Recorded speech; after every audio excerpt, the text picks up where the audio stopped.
Well, hello out there. I hope you guys are doing well.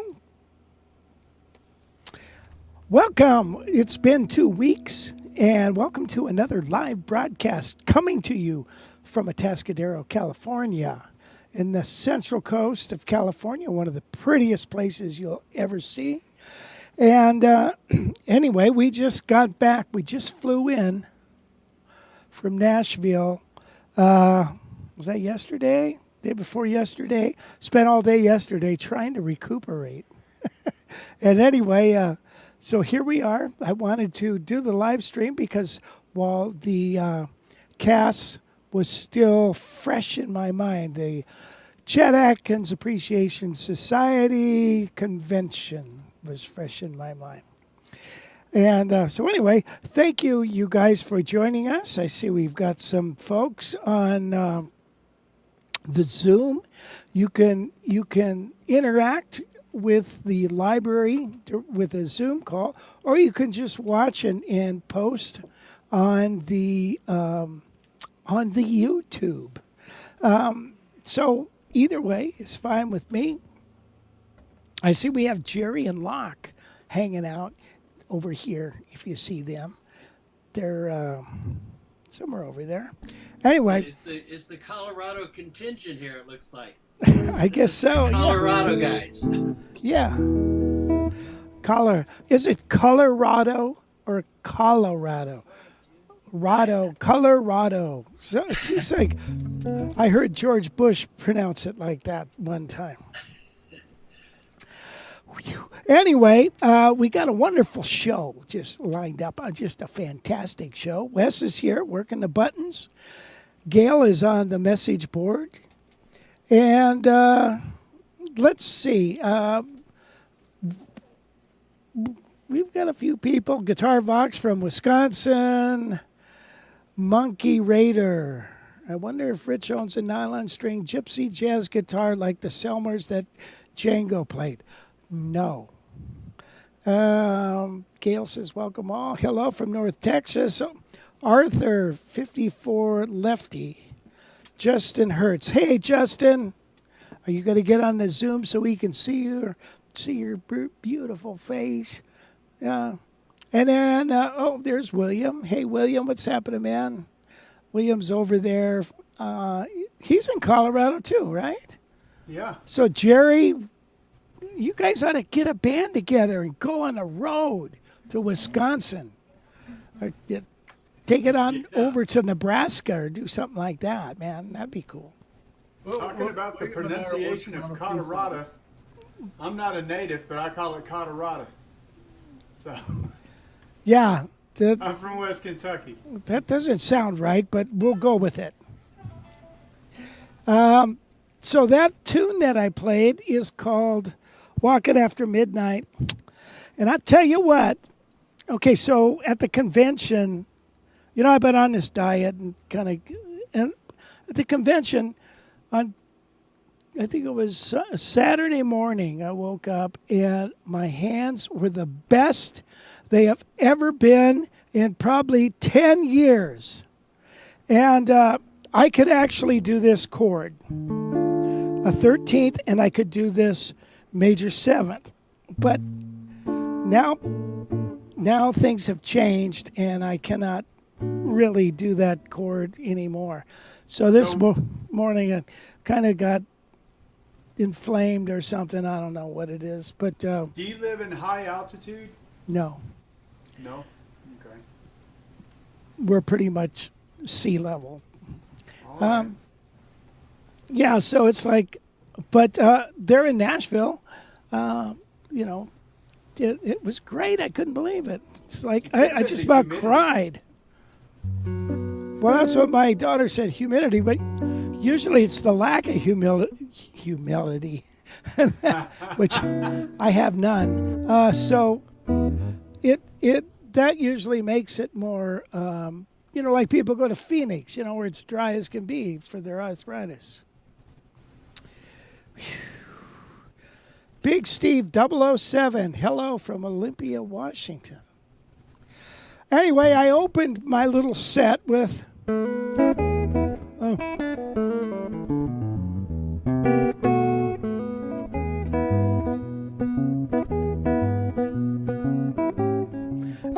in Nashville, right? So I felt I gotta play some of that country kind of stuff. You know what I mean? And kind of do that country thing. But it went all right. You know, it was okay. You know, the first thing I like to do with opening up some kind of show is, well, I don't know, show. I have a friend, he calls every gig he does a show. Hey, I got a show. Really? Yeah. You mean you're going to show up? Yeah. But anyway, he does a nice show.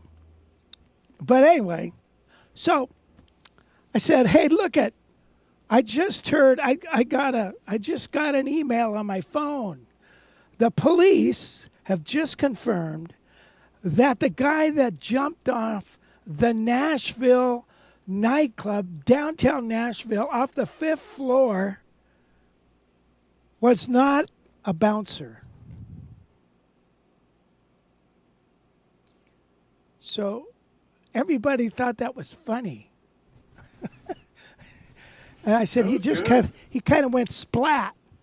And I said, that's bad taste. I know it's bad taste, but, hey, if it wasn't for bad taste, I'd have no taste at all.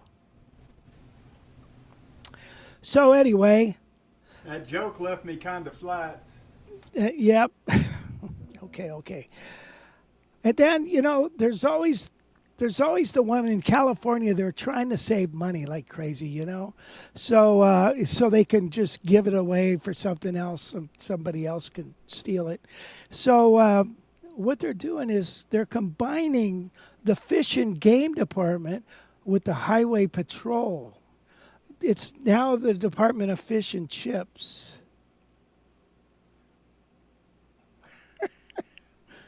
Oh, that's funny. I don't care who you are. Anybody old enough to remember that TV show saw that one coming. And then there's always, bass playing is so easy. Even a bass player can do it. I told that to Todd. He didn't think it was funny. Anyway. Pete Farmer says, what else do I have? What does Pete Farmer mean by that? I don't know. What do you got, Pete? I don't know. Anyway. Sounds like a medical question. He needs to talk to a professional. Yeah, professional. You better get that colonoscopy, I guess. Daniel recently started playing Send in the Clowns. Took me a while to find a rhythm I liked with it in 9/8 time signature. Nice tune for chord melody. Yes, it is. It's a song I never learned. Ted Green has a wonderful thing on that. It's funny. When you're playing a fingerstyle piece, when you play the second verse, the second verse has different words. So when you play the second verse and you do it exactly the same way, it's kind of, I don't know, it's kind of dumb. So when I played After Midnight, I don't do the second verse. You go right to the bridge, because they've already heard that. You're going to hear it again. I don't know, just a quirky thing that I'm. And I took this guitar and after much deliberation on which guitar to bring, because I was just having problems playing all of them, and I finally picked this one up, and it's like, well, this one I seem to make less mistakes. So I went with it. I don't know if it was just the time of day or what, but that's the one I went with. Is it your arthritis that's giving you the issues, Rich? Yes, it's inflammation. Your hands are, I can't make a fist, you see. Yeah. That's about it right there. So. And you tried diets, and I'm sure you've tried everything. I'm doing this diet now, which is very helpful, very helpful. Okay. But when you're at the hotel, it's pretty hard to juice there. Yep, definitely. I mean, I did juice, but it wasn't anything good for you. But So, Rich, is that guitar? Did you build that guitar up from scratch almost? yeah, I got it as a shell. Yeah, I thought that was the guitar. So what, you've been playing a lot lately. I have, yeah. Maybe you need to break down all your guitars and rebuild them from scratch, and then I know, refret the they'll damn be thing. just like you like them. Exactly. You know, this has got the 9/16 nut, Right. and I was really getting into that 1/2 inch one, and then I just felt, well, maybe that's just a little bit too. I don't know. You know, it's just stupid. But anyway, so yeah, boy, I tell you, you guys got to go to Nashville and go to this sometime. Fantastic playing. Makes you want to come home and go.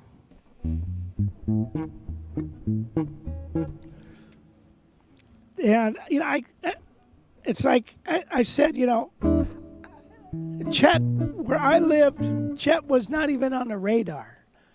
You know, I'd heard his name, and that's about it. I never heard his music, but and especially if I did heard that stuff.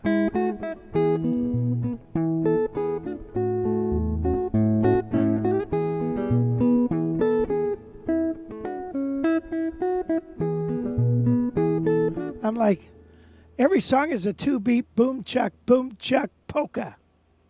I'm like, isn't that kind of? And you know, I'm like, remember Dobie Gillis, Maynard, Squaresville. Squares, Daddy-O. So I'm like, but then when you play swing music,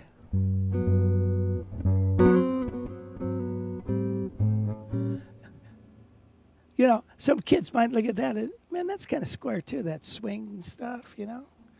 Everything's got to be, you know, funky.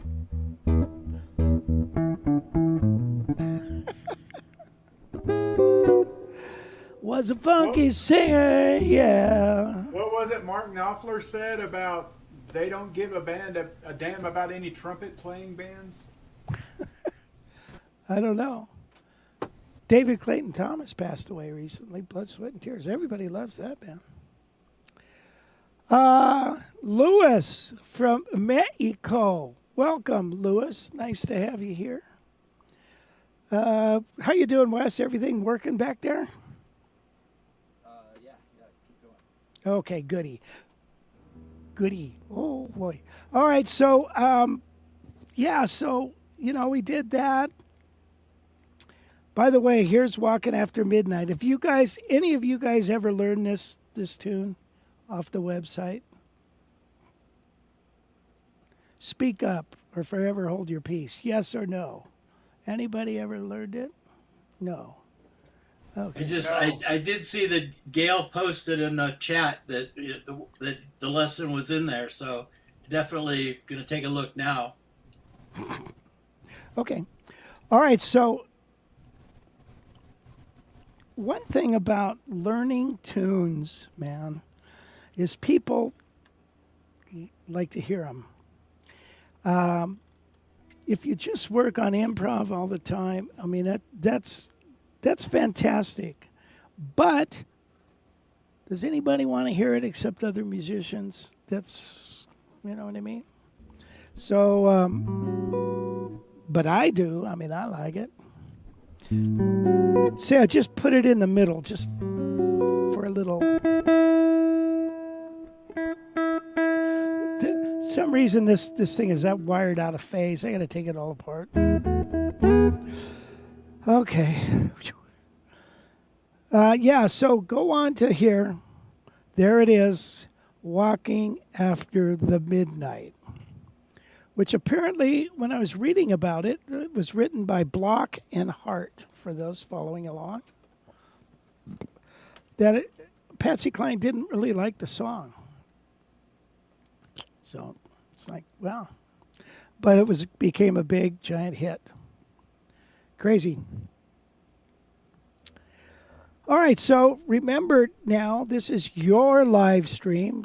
Those of you on YouTube and those of you in the chat, if there's something you want to talk about, tomorrow or Thursday or whenever it is, when do we do the live thing? Tomorrow? No, Yep. Thursday. Isn't it Thursday? At 10 or 11? Need Wes to tell me. I think it's Thursday. You've been doing it Thursday, right? Yeah, thank you, Justin. Finally, somebody knows what's going on. Thursday at 11. Thank you. Crying out loud. 12 o'clock Mountain Time for the rest of us. Sorry, Locke. Can you play Chet's yakety sax? No.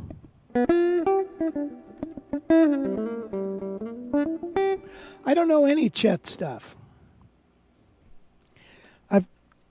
I've learned some Jerry Reed over the years.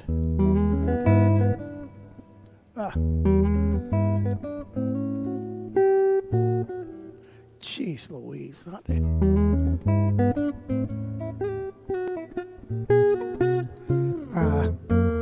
There it is.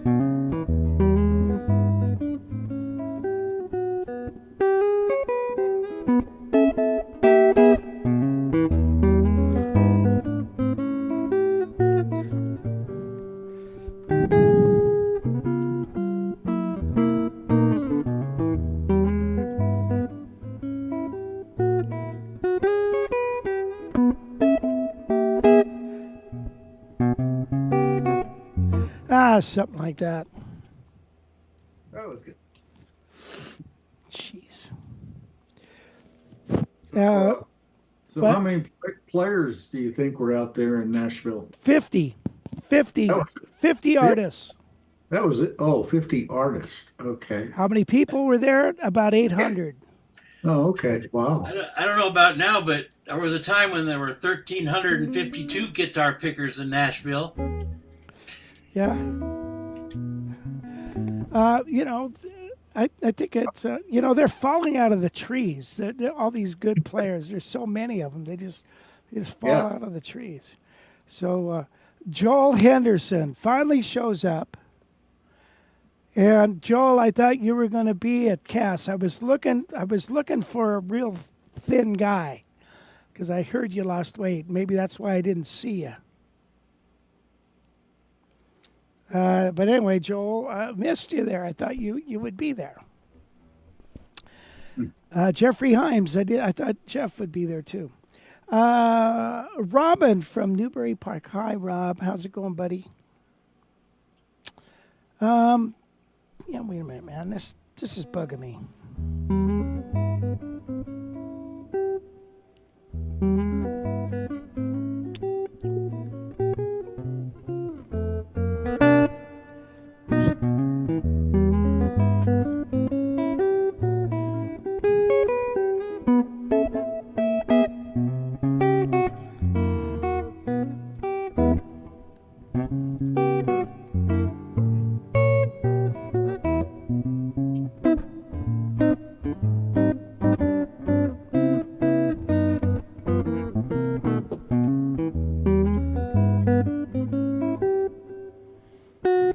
Jeez.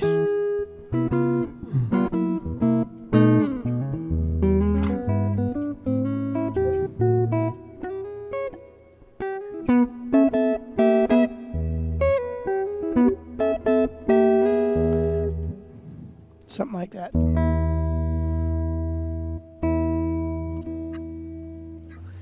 Anyway, that's Jiffy Jam.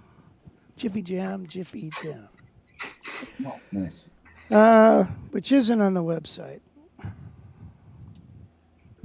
So, by the way, I got to, that was John Knowles' arrangement. And I got to see him again. So here, let me show you. You want to see some stuff from I got some photos and stuff. Want to see some of that? Sure. Okay.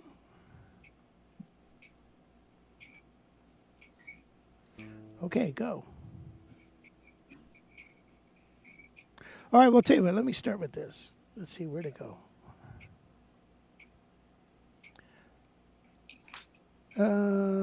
Downloads. This is part of the.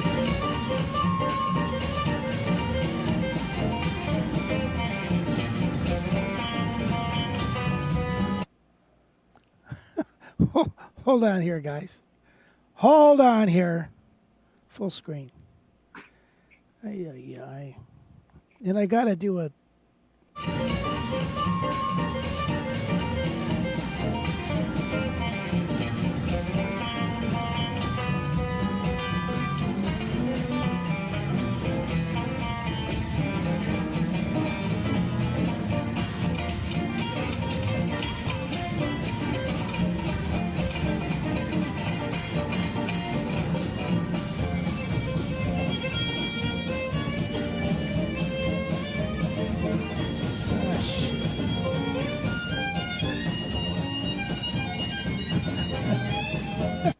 Sorry, guys.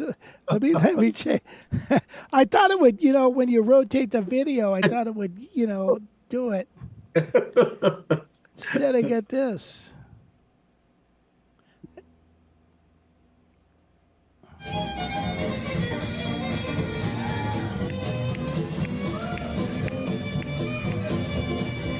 The guy on the violin is Mark, who puts it on. He's a doctor. Guy next to him is Guy Van Fusen.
No more for you.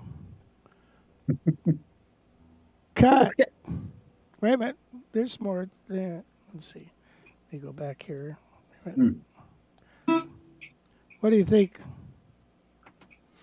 Wish they'd find the note. They keep looking for it.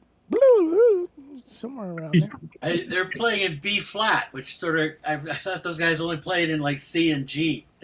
I know, but you know why they do that? Because they're playing rhythm changes, and then the rhythm is D, G, C, F. So, but yeah, rhythm. Yeah, why not? Yeah. All right, there's one more here. Let's see.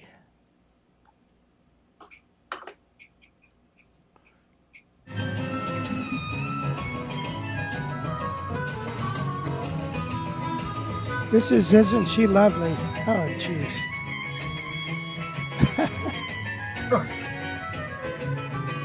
Isn't she cockeyed?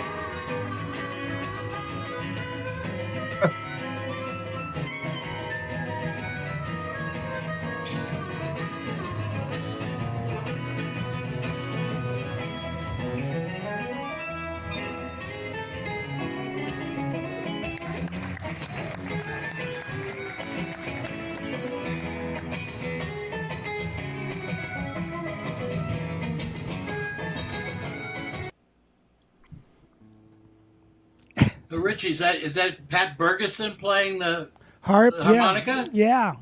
Yeah, he's something, huh? He is, man. It's crazy. Yeah. He does really good. He's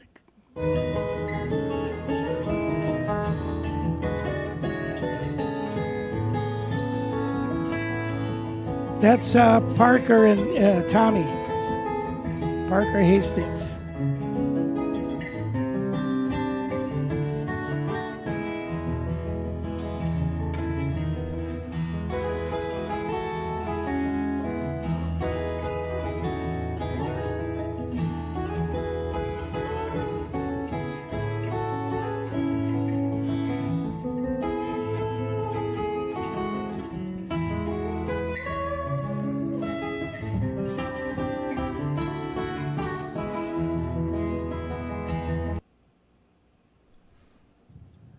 No more for you. Let's see. Let's see. There's some more stuff on here.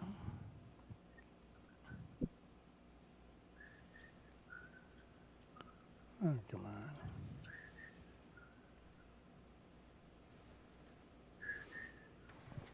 on. Don Spain just jumped on the chat here. Not Don Spain. Hey, Don. He's on the YouTube chat. How's it going, Don? Hey.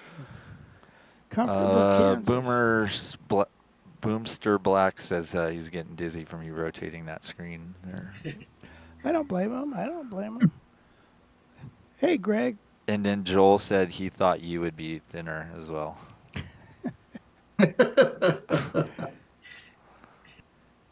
Well, he says that because the first time I met him, I talked to him on the phone several times, but I thought when I met him, I thought he'd be thinner. You know, some of us, no matter how much weight we lose, our faces, they're still the same. That's true. All that's seen is your face, Rich. Okay, here we go. Here's whoops. All right, there's a picture. There's me and this guy. This guy cracks me up. He kept saying, "Man, I sure like the way you mash them chords. And you can really mash them." There's Parker in his doing his thing there. There's Jimmy Wallace, not the Jimmy Wallace that puts on the Dallas show. He's a guitar builder, and he builds a really nice guitar. These guys really sounded good. These guys, and I forget who they are. And that guy sounded really good too. Oh yeah, there was a family reunion there. Okay, so those are all some of the Jimmy Wallace's guitars that he built. And there it is. There's Pat. From the right, it's Pat, and then Richard Smith, Tommy, and then I forget the fiddles player's name. And of course the bass. Oh, let's go back. Oops, God darn it. Not that far.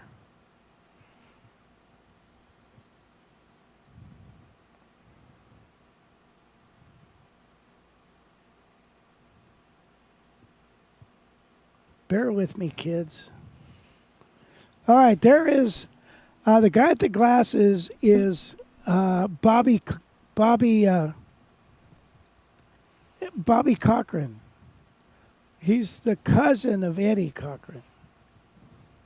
He was born in Minnesota in Albert Lee, where I was born. And then the next guy in the middle is Tim Thompson. Him and his son Miles. They go all over the country doing a duo thing. They're really good. They're going to be in Atascadero in November. Anyway, and so they're both.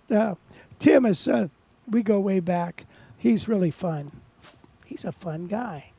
And the guy sitting down is Bob Anderson, who's a good buddy of Lenny Bro, and then Doug. And there's some more stuff. And there's me playing the guitar. And there's me playing the guitar. I'm getting old. Oh, you see the guy in the middle? He's a comedian. His name's Lee Harden. And the other guy is his dad, and his name's Robin Harden. Excellent player. He not only plays Chet stuff, but he's harmonically very rich. There's TV Jones there, that guy with the glasses, which I ordered a pickup. I'll show you. I'll show you the one I ordered. There's part of that schedule there. See, they got stuff going on. John Knowles, Richard Severson, adding bass lines to your accompaniment. Okay, well, that's about it.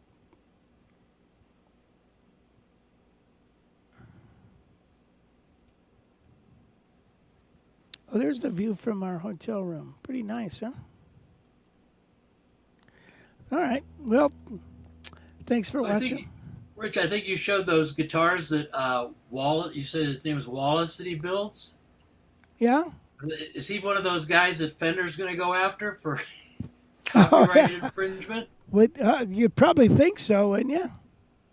I don't know. I didn't see the headstocks clearly. Yeah, they're pretty much the same. So I would say so. They're probably... And then Fender also said something about even the used market. If you have a knockoff that's a used, if you have any of those things, you got to destroy them.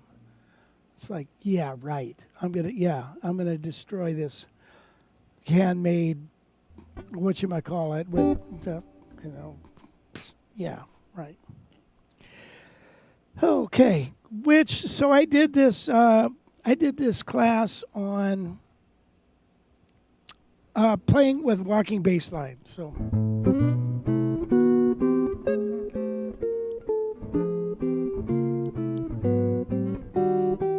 that kind of thing. Or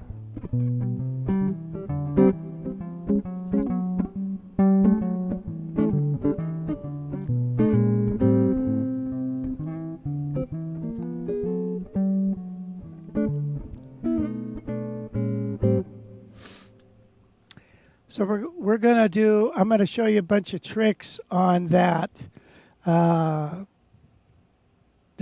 So when like when you're playing with two guitars, and this happens to me sometimes, especially at guitar shows, and they want to play a tune, and so I'll be competent if we're doing all of me. I'm going, yeah.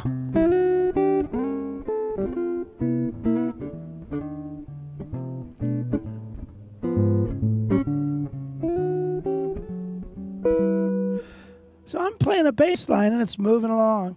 Okay, and he's soloing, and then, okay, your turn to solo. So I go to solo and he's going. Well, pretending there's a bass line. You know what I mean? So you pretend there's a bass line, and then it's like, come on, do something. Give me a little, or then they'll go like this. I was like, thanks, man. So it's like, you want to say, go home and learn your inversions. That's what Joe Pass would say to you. Go home right now. Go learn your inversions. Get out of here. You're dead to me. You're doing a live class on that next week, right? Yes, July 22nd at 5 o'clock. Right. What day of the week is that, Wes? It's Wednesday. Next Wednesday. Oh, thank you. I have it on my calendar already. Really? All right. And I'm hoping, that's what I was going to say, is I hope that you cover some of those inversions of different chords so that, you can get around more the way you were doing. When I do that sort of stuff, I end up just sort of playing the same sort of chord voicing over and over again. Yeah, the shell voicings are cool, and yeah, I'll show you all that stuff. I got a bunch of stuff written out, and we'll be checking it all out. Cool.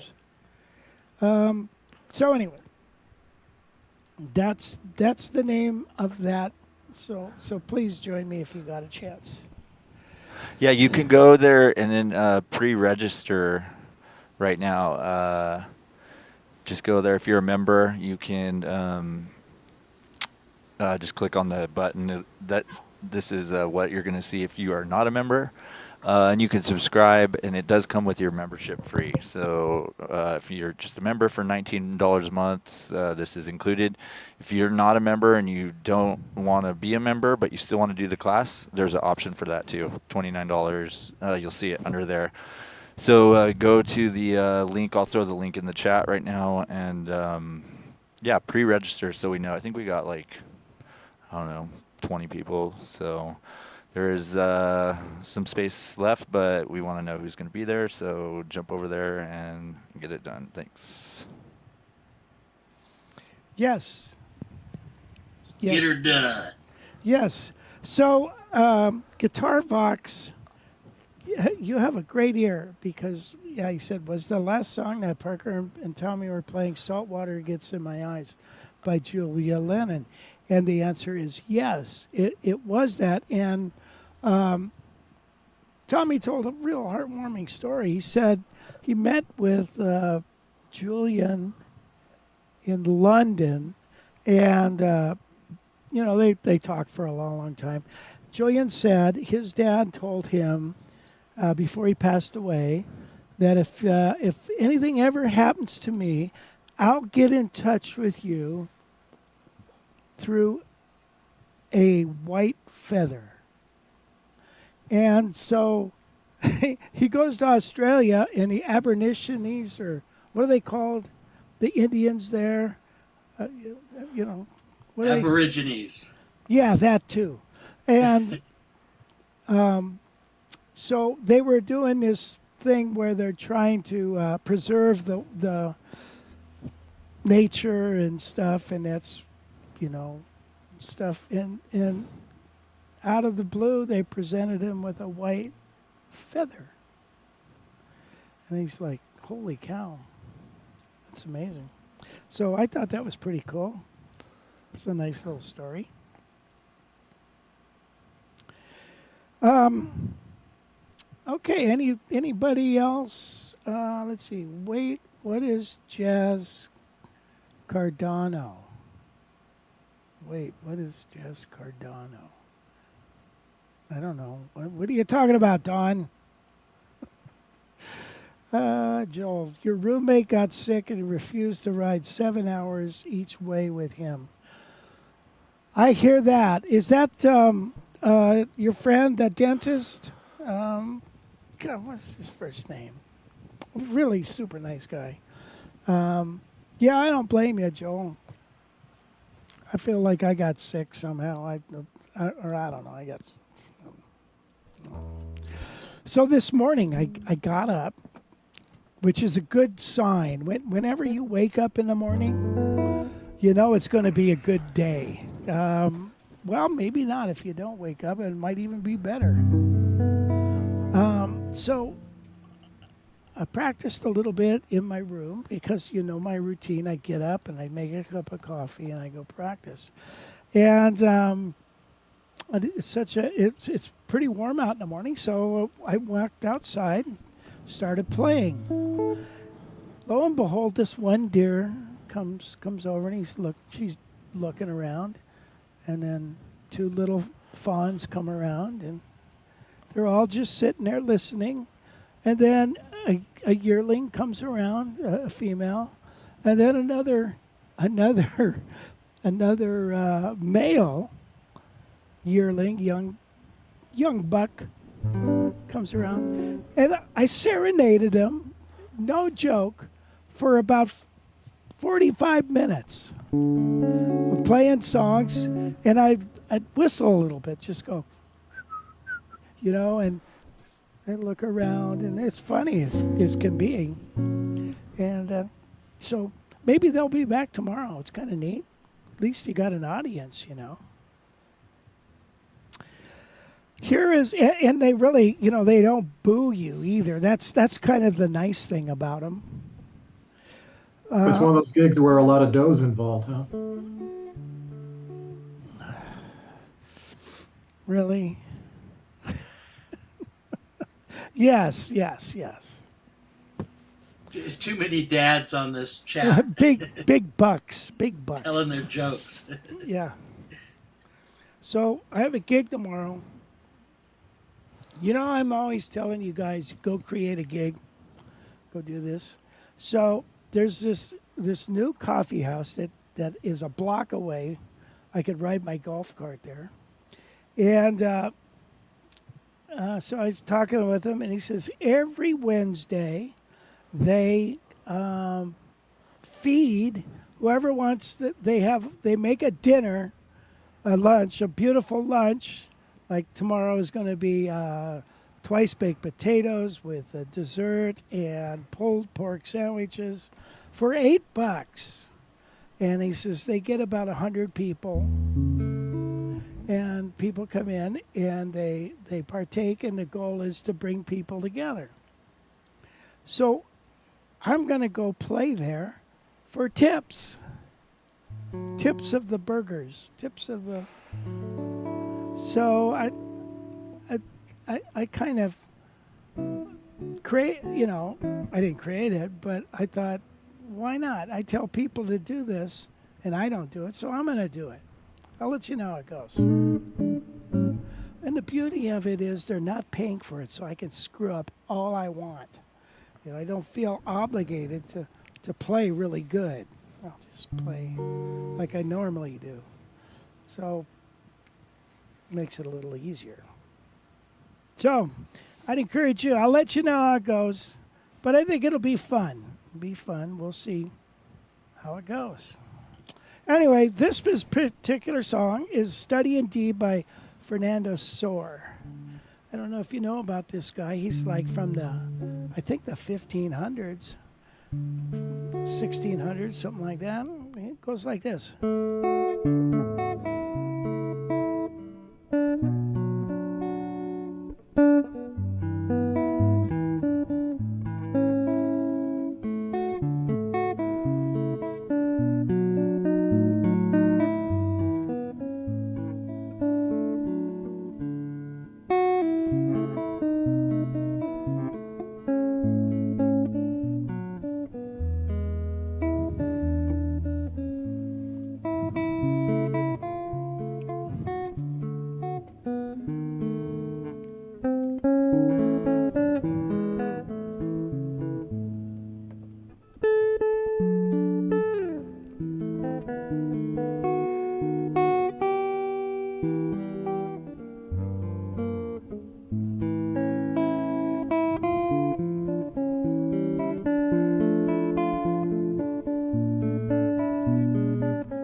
Isn't that a pretty song?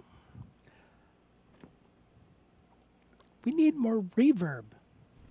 Do you have that one on the Guitar College website? I do.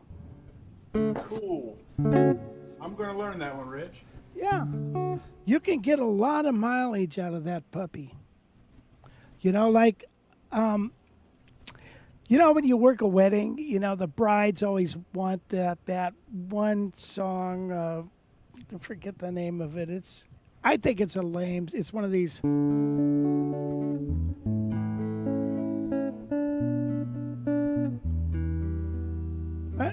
You know what I'm talking about? Is it like Canon? Is it Canon in D? Yeah, Canon in D. Yeah. It's like I hate that song. How about this one? Oh, that's pretty. Yeah, let's do that. Okay, good. What was the name of that song again? I'm going to go over there and look for it. Study in D. Study in D. By Fernando Soar. Okay. I don't know what he's so sore about. Probably got ripped off. Sore fingers.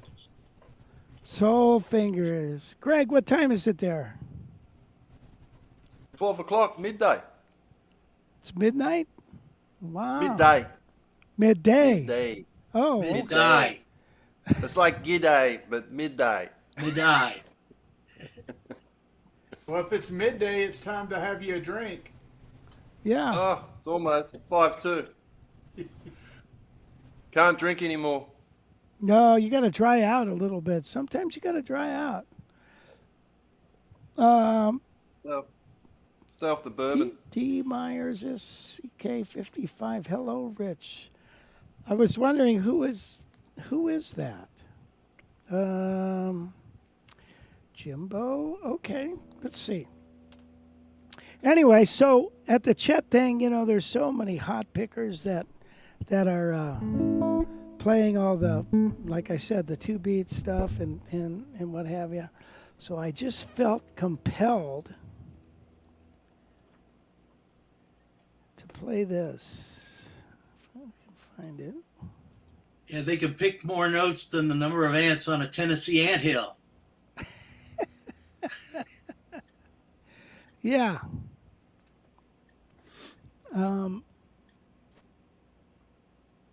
All right, let's see. I know I got a guitar pick around here. Here we go. So I started playing some of the stuff that they wouldn't normally hear.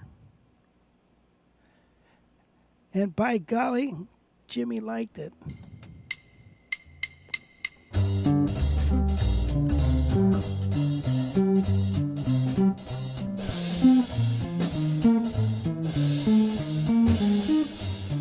I don't think I'm in tune. That's an interesting sound you got there.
Man, I don't know.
I don't know what happened. Why is it so out of tune? But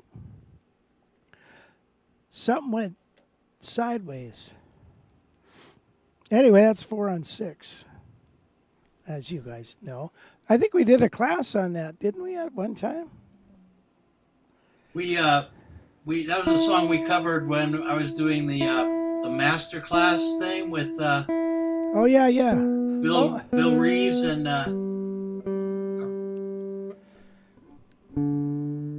I don't know what the heck happened to this. so Rich, I've been trying to work on some West stuff. I'm sort of behind on my West stuff, and I was working on Unit 7 today. Uh-huh. And I was doing some research, and I came across a video of you playing Unit 7. Uh-huh. So I got my hopes up and went to the library hoping you had a lesson on it, but I don't think you do. Excuse me. No, I don't. I really wish I did. I've got so much stuff to add to the library. I need to do that. Yeah.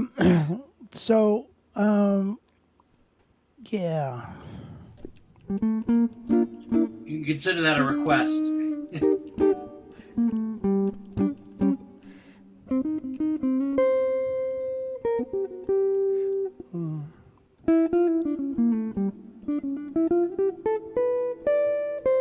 Yeah.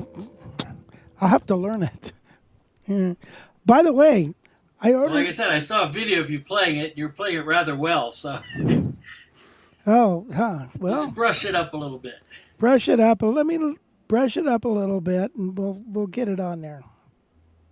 Rich plays everything rather well. It don't matter what it is. He plays everything.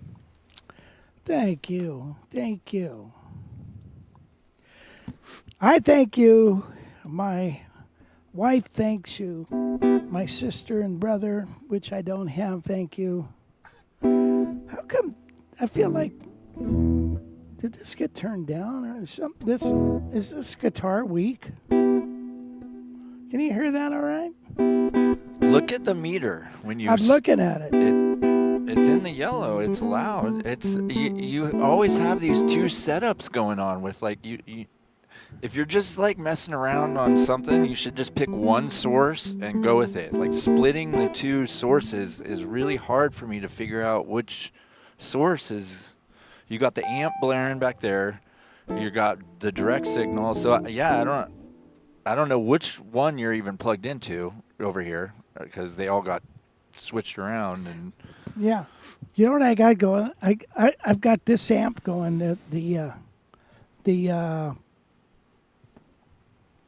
That guy, the Standell and direct.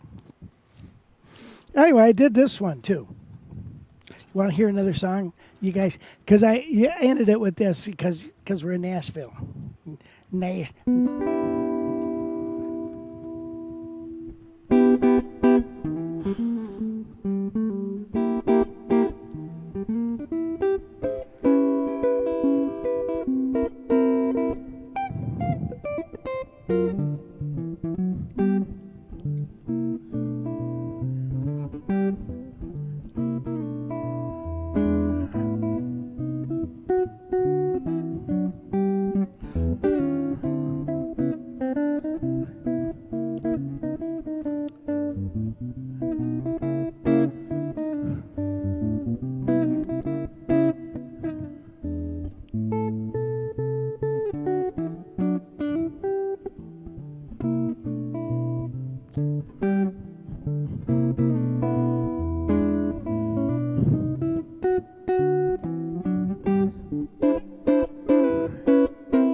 Did it sound like a train? Thank you. Thank you, ladies and gentlemen. Thank you. Thank you, ladies and gentlemen. Is that... No way. Is that Dave Smith? Wow. Holy cow. We let anybody in here. Jeez. Michael Church Creative. Michael, Floating Fingers. Yeah. So anyway, yeah, that's another song. I've had the PDF written out for years and never did the video on it. Need to get that on the website as well. Don't rush me. So, okay, got a question for you guys. So, a fella lives locally, nice guy, real nice guy. I bought a couple guitars from him. He's bought guitars from me, so I don't know. We go back and forth on things. So he wants to trade me this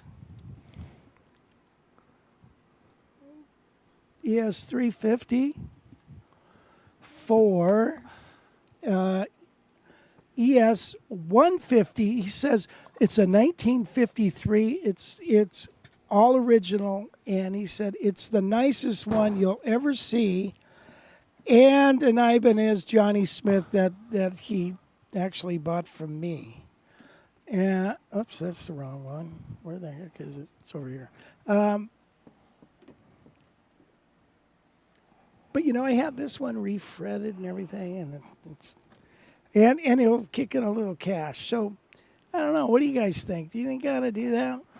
Say it again, because it was.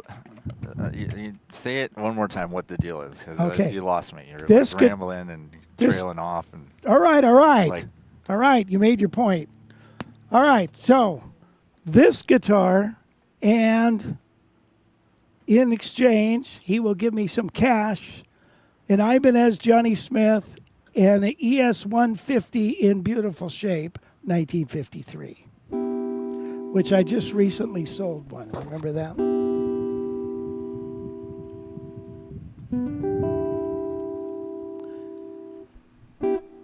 I don't know. I played that Johnny Smith last year at Yosemite about 3 mornings in a row. Is that the same one? I think so, yeah. That was a nice instrument. It Yeah. played really well. Yeah. I'd keep the 350, Rich. Yeah. Yeah. Sounds like he's offering you 2 guitars that you already decided to sell. Well, that's a good point, Locke. Yeah, so anyway, I don't know. I want him to be happy, but I want to be happy too. Yeah. This it's kind of weak in the pickup department, but it's definitely got that sound of the old school pickup.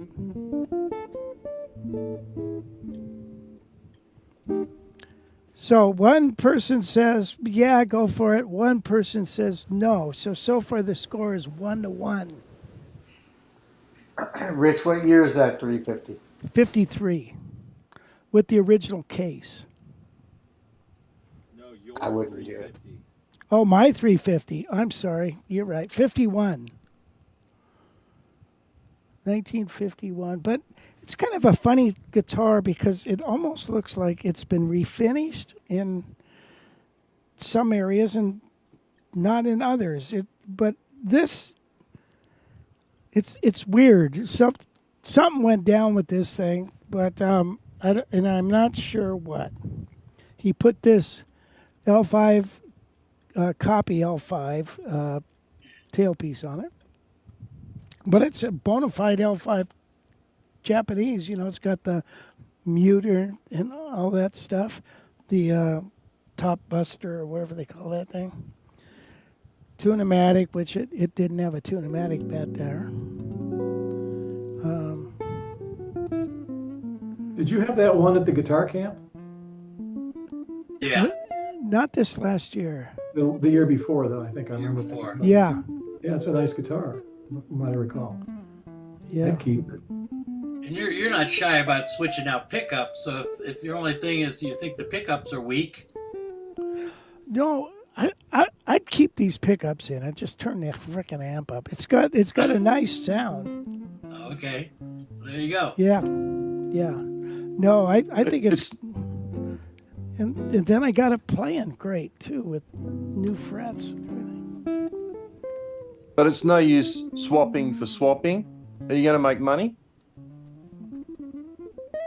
Well, a little bit.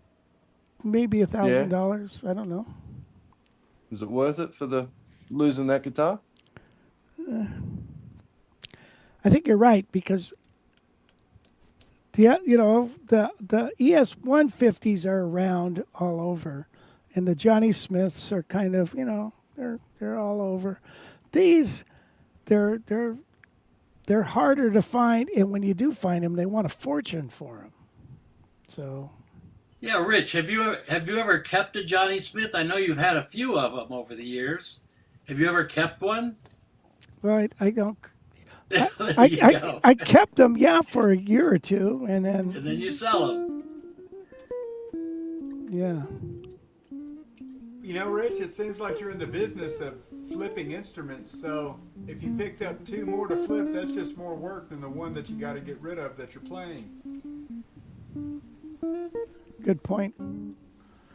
That's a good point. Never thought of that. And is it in the collection? It could stay in the collection.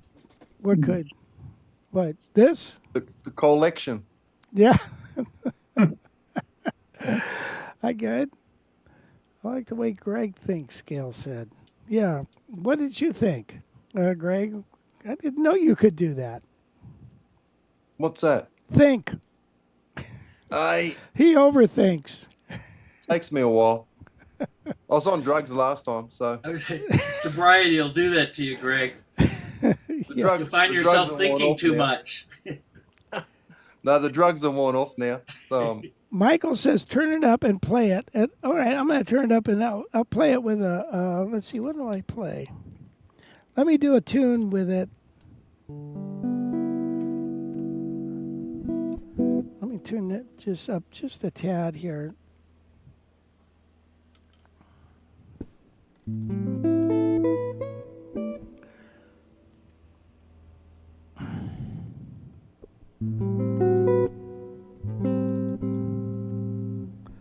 Huh.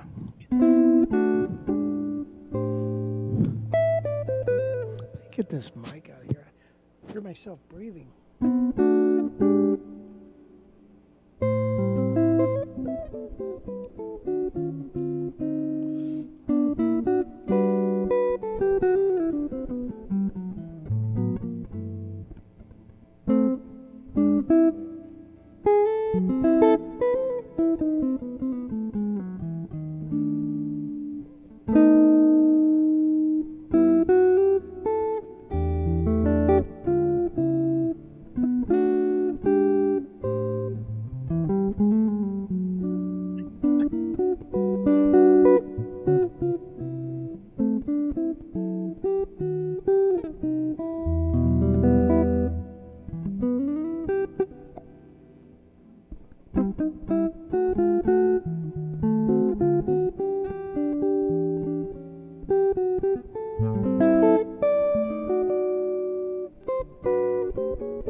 What do you think of that? That was nice. It's got its own sound, isn't it? It's kind of a funny old sound. I don't know. Does it sound any different than any of the others, you guys? So have you priced those similar guitars on Reverb? Yeah, they're up there. I have I mean, the prices are either super high or super low on guitars. I don't know what's going Yeah, on. the ones from that era are the ones that are super high. Yeah. The ones that are from later on, more recent years, are under 10. Yeah. Yeah. Wow, so you think this is over 10? Yeah. Okay, well that seals the deal right there. Have Wes investigate it. Yeah, because like I said, these don't fall out of the trees. I actually got quite a bit invested in it, and but not to mention just the blood, sweat, and tears of polishing it.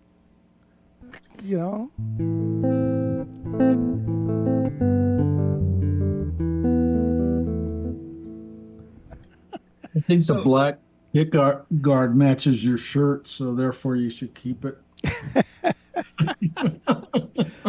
Well, there's always that. Yeah, there's that.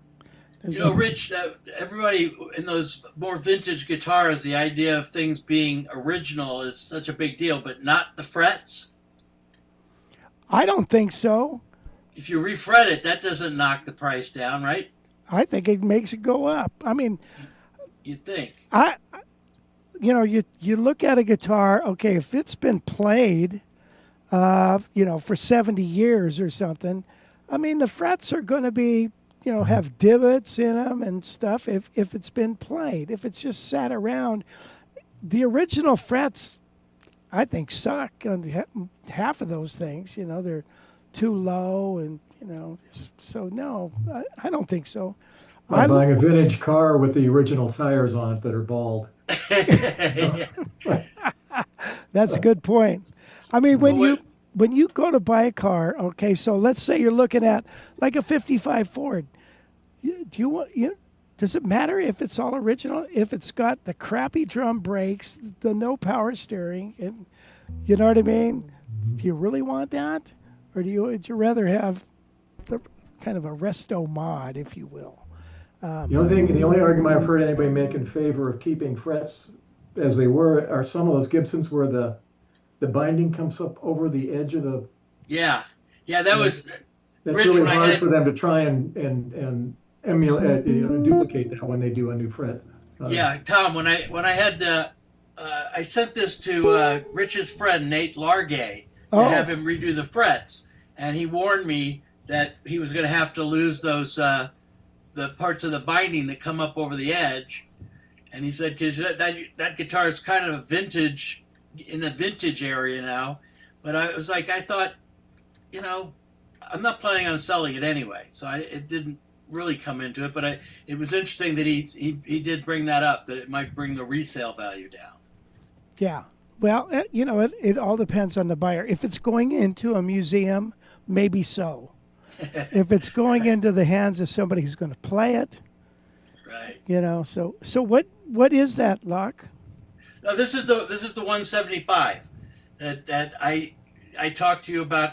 It needed to be refretted, Right. And you suggested I ship it to have Nate Largay do it. Yeah, and So I shipped it out to him, and he did it. Do you like it? Yeah, it took me a while to get used to it because the frets are very different and they're higher than what I was used to. It took me a while to get used to it, but now that I'm used to it, as I'm trying to play more complicated Charlie Parker heads and stuff, it turns out this is like the easiest guitar to play that sort of stuff on. So, that's a pretty good recommendation. But yeah, Compared to some of those larger 17-inch Gibsons, say. Yeah. What year is that, Locke? I think it's 98. Oh well, I bought it new. Yeah, that ain't gonna 98. That ain't gonna matter. So The reason they went to low frets with Gibsons is so dig this is if you know how cowboys they press really hard, you can and you end up changing the pitch if you got a high fret because they press really hard. And so, well, if you have a lower fret, then it's no problem then. And it's like, yeah, that's not for me. If it's got a higher fret, I don't press hard, so I got no problem with that. You know what I mean? So I'd rather have it up there. Otherwise, you pick up the fretboard.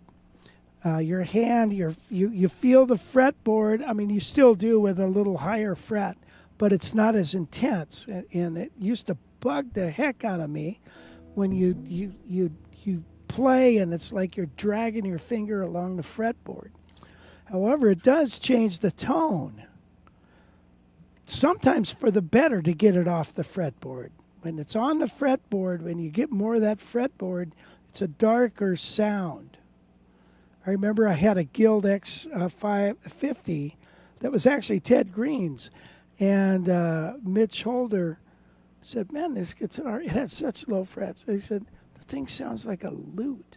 It's so dark and stuff. I had it refretted and it just brightened up and it was just beautiful sounding then.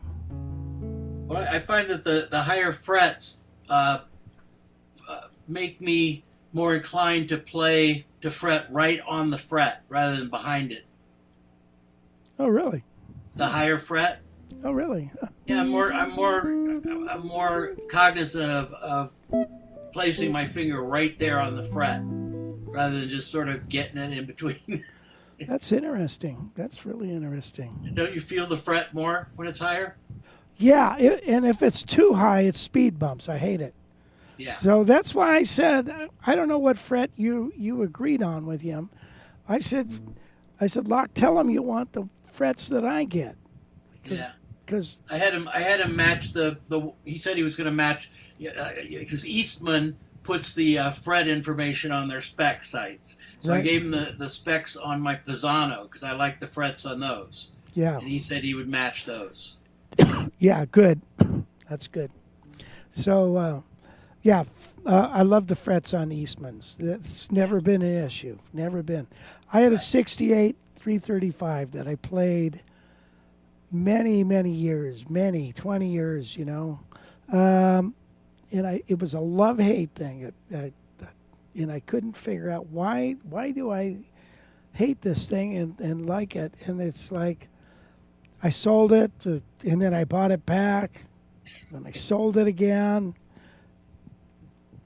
And the reason is I should have just had it refretted. I would have loved that guitar. Now I'm looking around for a 68 because it had the shorter, the skinnier nut. And so I'm thinking, geez, that's so stupid. But you didn't know. I didn't know. Sometimes it'd be nice if, somebody had helped old poor Rich out. Say, Rich, your problem is you don't like the frets. Okay. So check this out. Here's the pickup that I ordered for that other guitar. Do you see that? It's called... Davy Jones. Yeah, it's a Supertron neck. This. I guess that's it. Wait a minute. Let me try. Yeah. I don't know why it says Bassman, but it's that. It's got, you see how it's got two,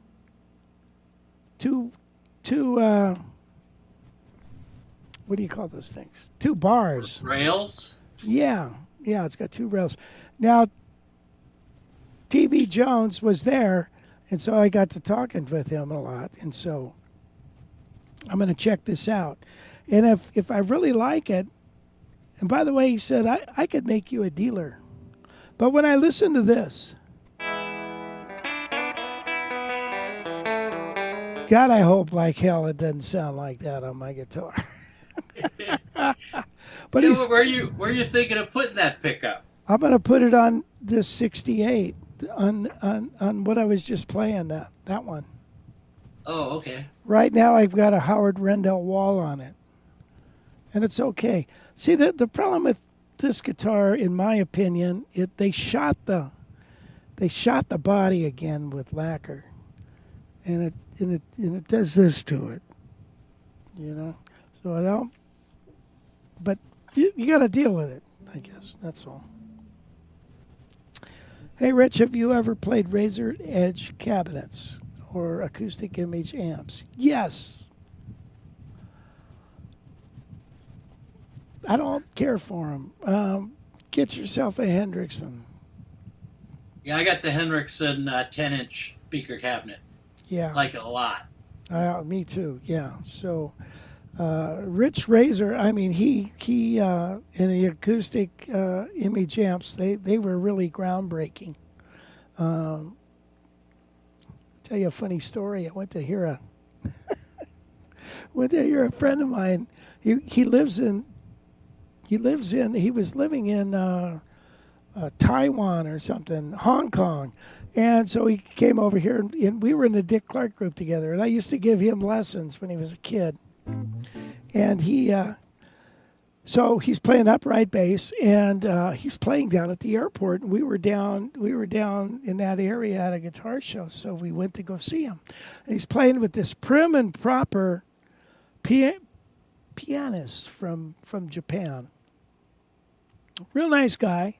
He would get up by the side of his piano and announce, "Ladies and gentlemen, for our next song, we are going to play the wonderful song by Sonny Rollins, Doxy." So here we go. And he'd sit back down and they'd play the song. So now they're playing this barn burner. It's and Mike's playing bass, and now he has a solo. And all of a sudden, you can see the smoke coming up from behind him. There's like smoke coming up. And the guy gets up and he says, the piano player, while Mike's playing his solo, he says, "Ladies and gentlemen, don't be alarmed, but the bass player's amp is on fire." Mike turns around and he goes, "Oh my God." You know, he puts down his bass and he grabs it, and it was on fire. And he had to get a towel and take it outside, and smoke filling the room. That's funny. Anyway, I don't know. That was an acoustic image amp. I had that happen to me. I was on a gig, and I smelled this funny electrical smell. It was my amp frying. And was it a tube amp? No, it was an acoustic image. Oh, Series 2, yeah, from early 2000s. I love that amp. I had another one, and I still use that one. Problem now is that the fellow who makes them, passed away a couple of years ago, and I don't think anybody's taken over his schematics and all that stuff. So I think when this one fries or whatever, or dies, I probably won't be able to get it repaired very easily. Yeah. I love the sound of it. Yeah. I think Peter took the acoustic image amps and the polytone amps into consideration when he was designing his. I think those were sort of the sort of things he was looking to recreate. Yeah. I've heard him mention both those amps. Yeah.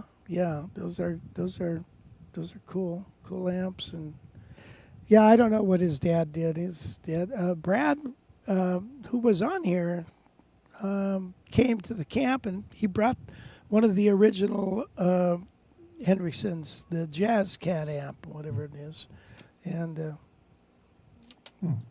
it's interesting. So anyway, let's see. Anyway, so I'm going to get that pickup. We'll see how it goes. If it's really good, then I'll put it on there, and you guys be the judge. And if you want one, we can get you one, or any of their line, I guess. But you know what I found? I saw there. Have you guys ever seen this Tone Wood amplifier? It's called Tone Wood, and what it is you put this. It goes like in the guitar, right? It goes in, and then it's magnetically sits on the back of the guitar, held on by a giant magnet. and it's got all the effects. Effects. Yeah. So if you have an acoustic instrument, it just makes it sound like you got chorus and reverb while you're playing your guitar. Now I'm going to talk to the guy about getting one for an arch top. And so that's going to be interesting to see, because I think it would be kind of neat, because I like some of those things, but I hate pedal boards. It's just a pain in the ass, pedal boards, and so, I mean, I don't, hate them. It's just, I used to have them, and now I don't. It's just one more thing to carry around, Rich, isn't that something like what Wes said he had in that Yamaha guitar? Yeah. Where'd Wes go? I don't know. I was thinking about that the other day. I was going I should have asked. I'm going to have to ask him to bring it to Yosemite so we can. That guitar is it sounds amazing. like. It's amazing. Yeah, you play it and it's like, whoa, man. So it's on an acoustic, excuse me, on acoustic guitar, it sounds like it. They say it uses the sounding board as the speaker. Wes, Right. we were just talking about your Yamaha guitar, the one that has kind of the effects that project acoustically. Right. Because this amp that I saw at CAAS, you can attach it to any guitar and it does it. So it's kind of cool. So I want to talk to those guys because I think it'd be neat. So when you practice and it's like this, no sound, all you're hearing the sound is, and now you plug it into an amp, it's like a different animal. So it'd be nice to have some amplifier sounds just easily achieved without, you know what I mean?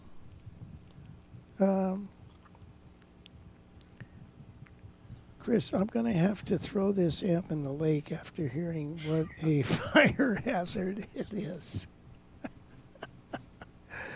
Yeah, well, wait till it starts on fire. I had a Fender Vibroverb, which is the holy grail that everybody wants, right? I had it when my mom took me down to buy a Telecaster and a Fender amplifier, and my guitar teacher said, here's what you want. You want this Telecaster, which I wanted one with more knobs, and this amplifier. And so, okay. I didn't realize, until Stevie Ray Vaughan that this is the amp to get.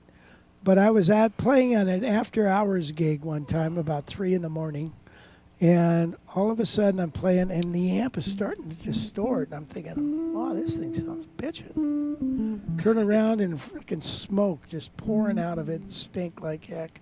And that transformer went to hell, And come to find out, that's what everybody wants, is the old transformer.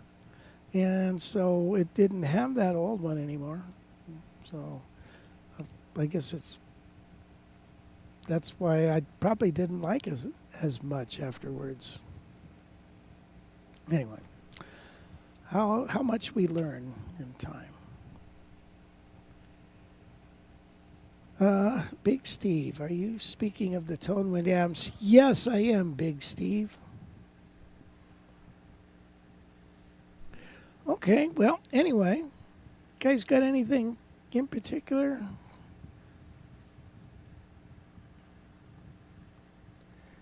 You guys are just a ball of dynamite. Oh, I know what I learned. You know what I learned? This, how I used to take a humbucker and tilt it so you got more sound up here and less sound back here on that back bobbin. Now, TV, when I told him that, he said, oh, gee, that makes that humbucker sound more like a single coil pickup then, because you're only getting that front bobbin. And so I was thinking, well, maybe it does make it brighter then. So, I don't know. So anyway, that's why I put that, well, actually, I had already done that, put that pickup straight. But I always thought, I want more of the sound further away from the bridge. Anyway.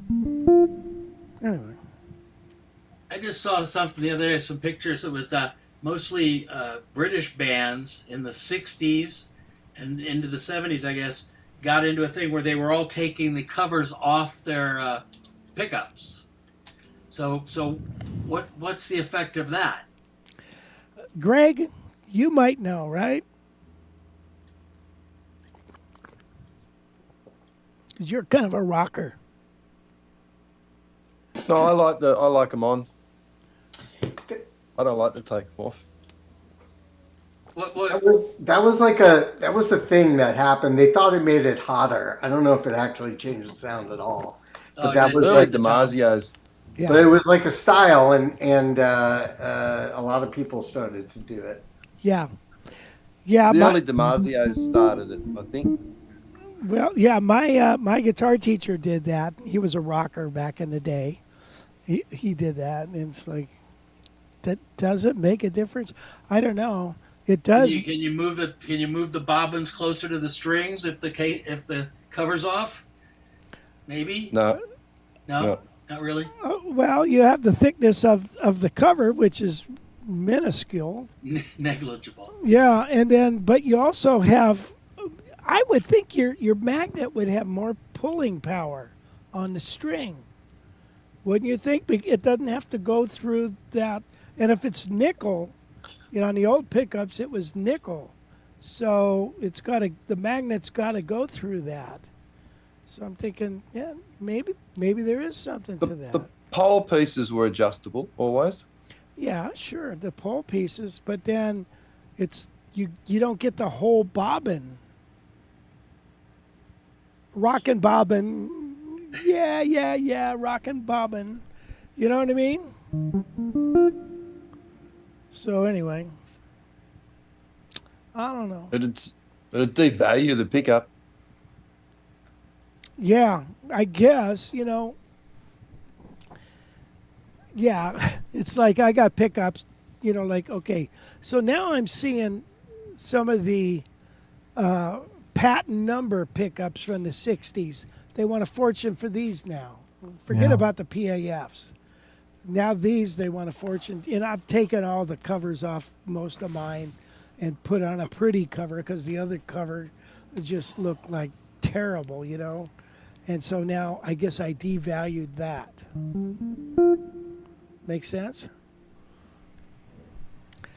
I seem to like using the TC Electronics Ampworth Combo 65 pedal with my Hendrickson Bud 6. So far only used at home. TC Electronics Ampworks Combo 60. Do you know what that is, Wes? No. Well, it's a pedal, obviously. Yeah. But interesting. Hey, Rich, Yeah.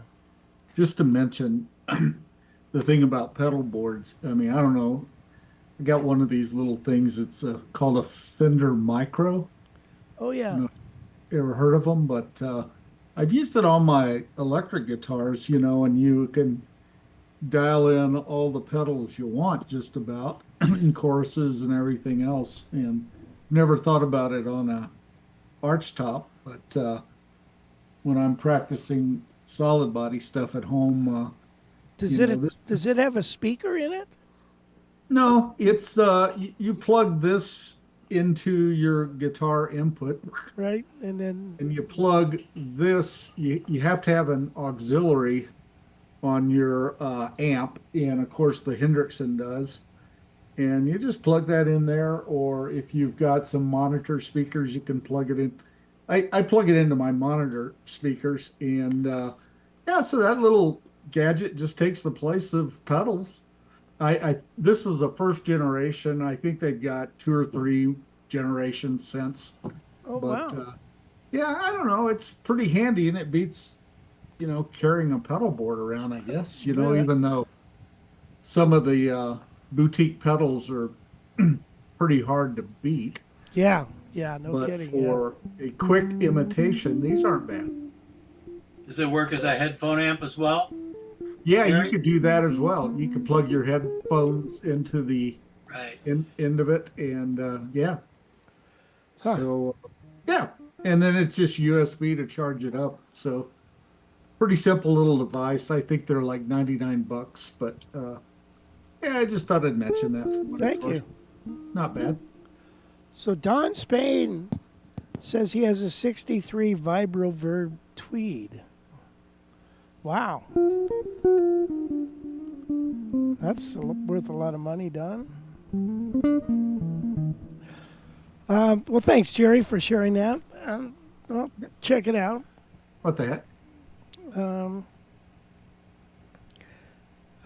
It emulates a deluxe reverb amp. Oh, wait a minute. I recently got a 6070 with patent numbers and really like them like you. I love the 9/16. I sold my Eastman with 1 3/4 because I like the Gibson so much. Awesome. Well, that's fantastic. Good for you. Yeah, I don't know what it is about that nut width. It's crazy. But yeah, I get on 1 3/4. It's like, forget it. And then a classical guitar, jeez, I might as well, I don't know, man. It's so hard. Jeez. Getting old, guys. Jeez. So anyway. Well, let's play a tune and then we'll call it quits, I guess. Unless somebody got something really important to talk about. Dave Smith. How's camp going? Is camp is going really well. I think we've got 22 attendees already. There it is. Look at Wolfmore. That looks great, Wes. Got Sean and Wolf on there, and Mike Dana, Todd Johnson, Rich Severson. What a nice flyer. Beautiful. Yeah, so Wolf is excited to be there, and then Sean, of course, wants to come back. And so I think it's going to be a blast. I asked, by the way, you guys, let me ask you a question, especially some of you guys that have been there before. How do you guys feel about doing tunes that we've already done at the camp many years ago and stuff, that sometimes it might be a repeat, I don't know, like Wolf had mentioned Blue Bossa. Well, Blue Bossa is like, we've done Blue Bossa till we're Blue Bossa'd out, in my mind anyway, but how do you guys Blue feel? Bossa'd in the face, huh? Yeah, I got, I stepped in Blue Bossa, man, holy cow. So, I don't know, I'm thinking, but you can go deep. Oh, I was talking to, well, anyways, before I get off the subject, what do you think of that? What do or do you want songs that, because we always want to do songs. I guess it depends on what level you are. If you're an A guy, you could branch out into songs probably are less called at a jam session or something. But if you're a C group guy, you want to be able to play at least the jam session ones, Make sense? Yes. Okay, so But can we give Bloom Dito a rest for a couple of years? yes, we can. And one of the guys, Lee Donnelly, always said, I like it, the fact that we have one real bebop tune, like we did, I think it was year before last didn't we do Groovin' High? That's last Yeah. Yeah, Groovin' High. The year before that, we did Joy Spring. Joy Spring. Yeah, I have one tune that's kind of a ball buster to a degree, and so it's good for you. It's good for you. What's the one you said that you guys were talking about GIT, and there was some song that Everybody had to learn to play to graduate or something. Bloom Was that a Dito. Parker tune? Bloom Dito. Oh, it's Bloom Dito? Yeah, and the stress level was very high. So I'd say, can you go like this? Yeah, I can do that. Can you go? Yeah, I can do that. Well, then go. Okay. You know, it's like you got to kind of, hold their hand on that stuff. Let's see.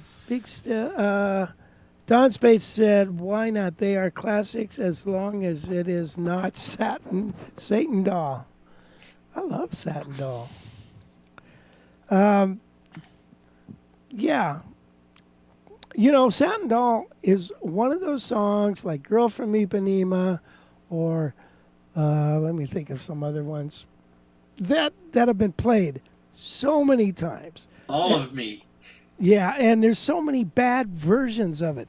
Or you equate it with playing with a terrible band at a casual for a bar mitzvah or something. It's like, but when you hear the original recording, you go, that thing is beautiful, man.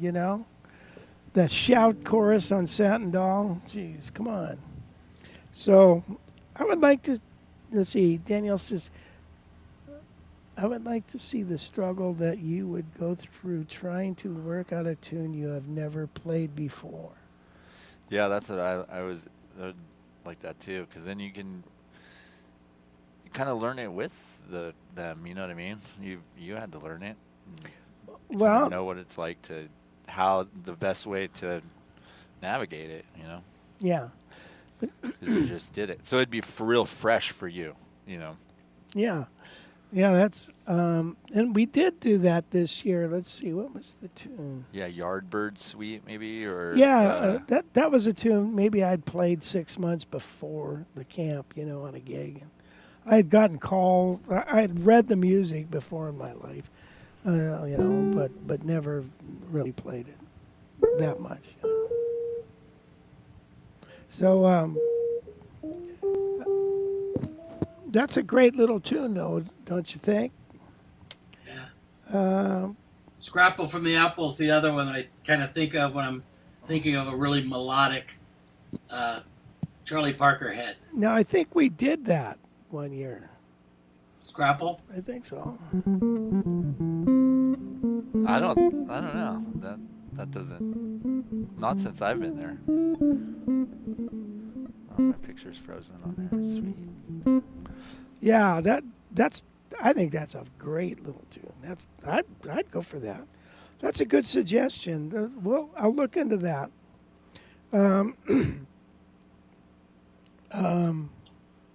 So I asked Wolf to write down 7 songs that he'd like to, and same thing with Sean and Mike and Todd. Just some songs, and then we'll make the final decision, and we'll do it early. So you've got more. You've got 10 months to work on it. Like it's going to matter. Most people. So if they scare us off, we can find an excuse to cancel. Yeah. Gail said, yeah, when Barry Swag was there. She's little baby quiz, his little teeth. What's that? Oh, your dog. You should come to Yosemite. I did that 2 years in a row where you really learn, in my opinion. Thanks, Don. I hope you can come again this year. He's a fun guy. He's booked, I think. He's coming. Is he? Locked in, I think. All right. What about Night in Tunisia? We've done that before. Have you? Okay. The only problem with that song is the big ending. You know what I mean? That big, long ending. So, I don't want to do that one. That's the other thing. It's nice to have a short form, song with a short form. Now, like Blue Boff, 16 bars, man, that's great. But most everything's 32. Nine Tunisia is more like, 48, 48 or more, so not a good one. Wolf, You can chop it down. You can. Wolf was talking about maybe Killer Joe. I'm not that excited about that song. I don't. We did Killer Joe a couple years ago. Did we? Isn't it baby food? It's baby food. Yeah, pretty much. Yeah. Isn't it classified as baby food, Killer Joe? I guess. Unless you're the guy who wrote it and collects the royalties. I think Abersol has a book with but it used to come with a record or a CD, right? But it's songs with jazz songs with easy changes. I think Killer Joe is one of the songs in that book. Right, yeah. I don't want to do giant steps. No, thank you. We're not going to do that. We'll figure something. All the things? All the things. Yeah. You ain't? Oh, come on. It's a great tune. Come on. Yeah. It's a good tune. It is. Everybody plays it. You got it. If you can't play that, you're out to lunch. So you got to know how to play that. Did we ever do?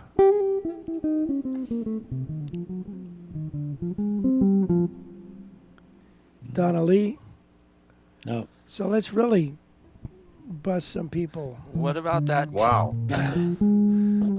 What about that tune that Lachlan mentioned, that Wes Montgomery tune? What was that, Locke? Oh, Unit 7? That's a good tune. There you go. We did that one year. That'd be fun for Gary to play drums on. Yeah. Because it goes into that Latin deal. Have you done 4-on-6 before? Yeah. For sure, yeah. On the webpage, I think there's a whole list of things that we've done. West Coast Blues? Yeah, we've done that. But that's a good one. Good tune. I love that song.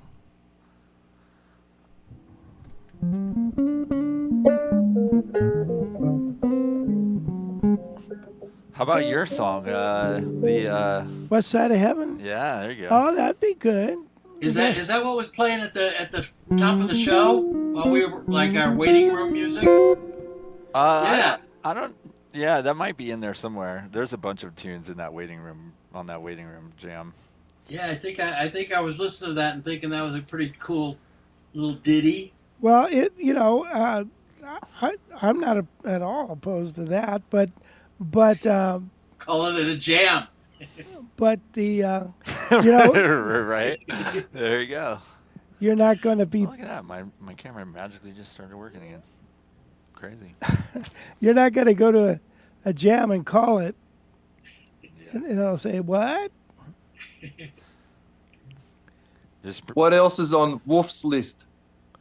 I haven't gotten it yet. Oh, okay. Here's West Side.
keep that guitar.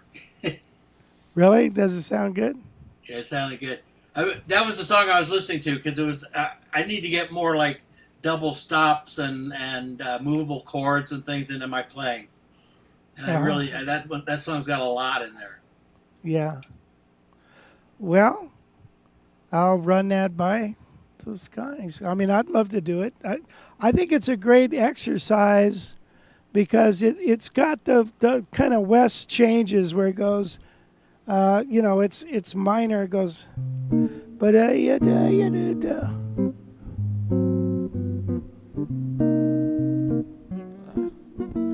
F minor,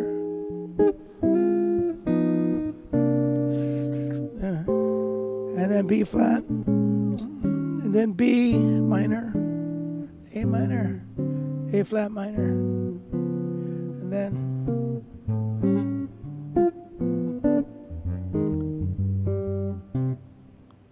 And it's a short form. Maybe you should consider doing a lesson on it on the library. I think there is one. Yeah? Yeah. Okay.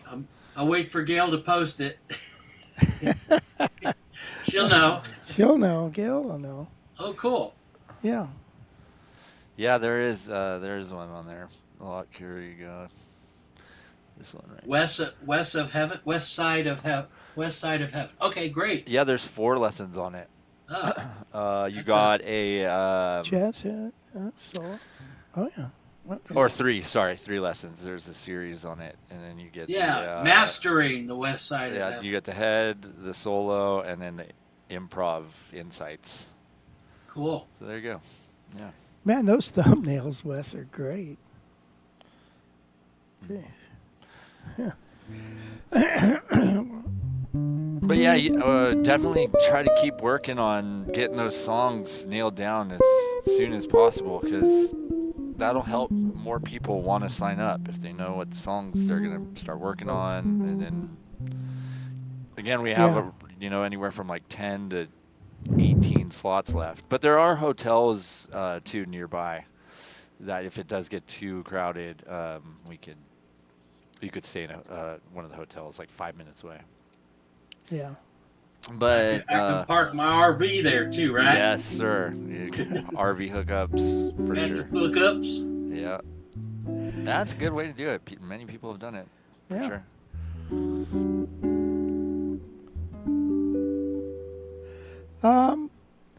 So I just wanted to ask real quick, is Brisbane coming this year? Who? I'm all booked in. Right. Oh, that guy. Yeah. Yeah, he's going. Isn't it? He can park his boat on the lake. Melbourne. Brisbane. Brisbane. I'll tell you, you had me cracking up that whole time. As sick as I was. Oh, yeah, gosh, yeah. Great. He's cracking me up with the Brisbane and Melbourne.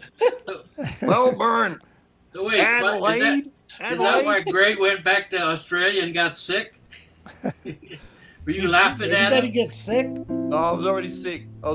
You guys couldn't tell, but Yeah. All right. Let's do a wellness check. First off, Dave, did you as soon as you went back, did you get over that?